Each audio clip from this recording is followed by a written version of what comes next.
Pemirsa, Menteri Dalam Negeri Tito Karnavian menganggap pemilihan kepala daerah secara langsung dapat menghambat pembangunan.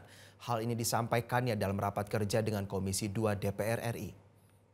Baik, Saudara Menteri. Menurut Tito, pilkada langsung kerap membuat sekda itu hubungan sangat antara gubernur dan bupati atau menentukan wali kota tak akur karena di urusan politik. pemerintahan Tito yang menyebut baru, perbedaan khususnya partai kami politik itu para terisolasi kepala di daerah yang dipilih langsung memang oleh wajar masyarakat untuk sering diutarakan. menimbulkan ketidakkompakan. Luasnya pun 26% Baginya dari situasi Provinsi itu Sumatera menyebabkan Utara. pembangunan Lebih besar tak dari optimal Gorontalo, dan jelas. mencurigakan Saya menambah atau juga. merugikan masyarakat.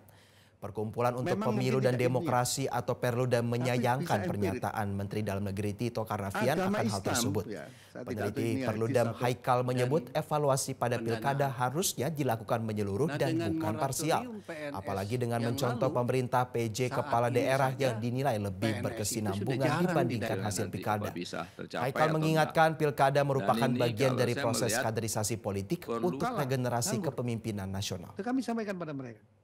Saya zoom itu. Kita melihat bahwa ini momentum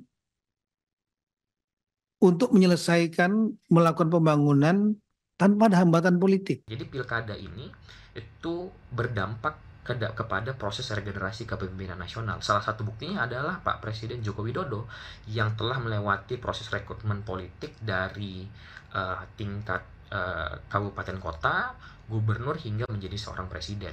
Jadi kalau kita menghapuskan pilkada ini itu juga akan berdampak kepada proses regenerasi kepemimpinan nasional.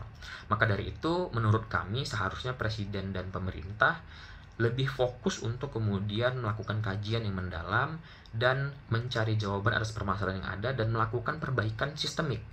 Jangan kemudian kita mengganti sistem hanya karena suatu klaim yang kebenarannya juga masih perlu dikaji lebih dalam.